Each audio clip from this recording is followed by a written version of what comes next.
Bill Coram. David HAIRABEDIAN. What a wonderful thing. Man. I remember the first time we met in a prison chapel in Leavenworth in Kansas. It was 2 days before I got released. Well, let's talk about the date. What date was it? Gosh, that was Tuesday?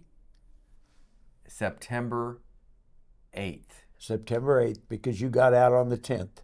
And this was in 2008. So that's 16 years ago. 16 years. That's a long time. And I had done 19 years, 6 months, a week, and a day in federal prison, which is 1,000 hamburger days. You get a hamburger once a week on a Tuesday or a Wednesday in federal prison. Right. So that was 1,000 hamburger days. But you came walking in, and I didn't know who you were, and you walked up to me, and what'd you say? Well, a friend of mine that I knew on the streets, but had been in prison with you, he was actually your cellie. Yeah, my roommate. And my he cellmate. said, hey, if you go up to Leavenworth tonight, tell my old cellie. I said, hi. I said, who's that? He said, David HAIRABEDIAN. I said, well, how am I going to find him? There's a lot of men in Leavenworth.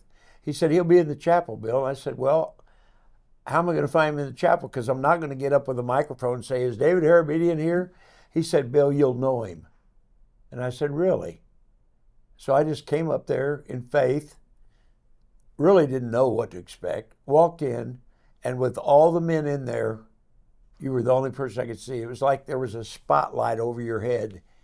And I walked up to you and I said, are you David? And you said, yes. And I said, well, Jerry, I didn't tell you who I was. I just said, Jerry Capper said, tell you hello. And you said, oh, wow, tell Jerry I said hi. And I said, I have something to tell you too. And you said, what's that?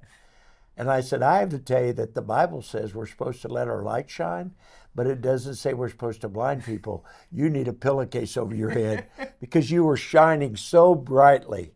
But I knew why, David, because you had been with Jesus. Yeah.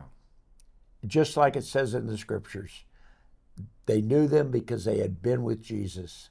There's something about being in his presence. When Moses was up on the mountain for 40 days and he came back down, his face glowed with the glory of God. Now here's what's interesting to me is when you're in his presence and you're glowing, you're really reflecting what you've received in the atmosphere of relationship. Yeah. And it's almost like a watch. Remember those watches with the little luminous hands on them so you could see them in the dark? Yeah. You'd charge them during the day in the light, and then at night they would glow, and then they would diminish. Right. And when we get into God's presence, it's transferred, it becomes luminous, and we begin to carry his presence out.